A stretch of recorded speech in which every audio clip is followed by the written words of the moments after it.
എല്ലാവർക്കും ആവണിക്കാശിയുടെ പുതിയൊരു വീഡിയോയിലേക്ക് സ്വാഗതം. 2026 ശാപമോക്ഷം കാത്ത് നമ്മുടെ ചിറ്റാർ പുതുക്കട റോഡ് തീർത്തും സഞ്ചാര യോഗ്യമല്ലാതായി തീർന്നിരിക്കുകയാണ്. 7 കിലോമീറ്ററോളം ഉള്ള ഈ റോഡിൽ കൂടി ബൈക്ക് യാത്ര അതീവ ദുഷ്കരം തന്നെയായി തീർന്നിരിക്കുകയാണ്. 15ലധികം ബസ്സുകൾ ഇതുവഴി സർവീസ് നടത്തുന്നുണ്ട്. കാര്യമായ വളവും കയറ്റവും ഇല്ലാതിരിക്കുന്നതുകൊണ്ട് തന്നെ കിഴക്കൻ മേഖലയിൽ നിന്നും എത്തുന്ന യാത്രക്കാർ ഏറെയും ഇതുവഴിയായിരുന്നു കടന്നുപോയിക്കൊണ്ടിരുന്നത്. 10ലധികം സ്കൂൾ ബസ്സുകളും ഈ റോഡിലൂടെ ദിവസവും സഞ്ചരിക്കുന്നുണ്ട്.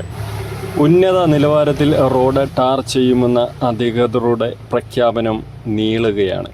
ശബരിമലയുടെ സമാന്തര പാതകളിലൊന്നാണ് ഇത്. ഇപ്പോൾ റോഡിലെ മിക്ക കുഴികളും നല്ല താഴ്ച ആയിട്ടുണ്ട്. അതുകൊണ്ട് തന്നെ ബൈക്കുകളിൽ സഞ്ചരിക്കുന്നവർ അപകടത്തിൽപ്പെടുന്നത് നിത്യസംഭവമായി മാറിയിരിക്കുന്നു. BM&BC നിലവാരത്തിൽ ഉടൻ തന്നെ റോഡിൻ്റെ ടാറിംഗ് പൂർത്തിയാക്കുമെന്നായിരുന്നു രാഷ്ട്രീയ നേതൃത്വം പ്രഖ്യാപിച്ചത്. റാന്നി കോന്നി മണ്ഡലങ്ങളെ തമ്മിൽ ബന്ധിപ്പിക്കുന്ന റോഡ് കൂടിയാണിത്.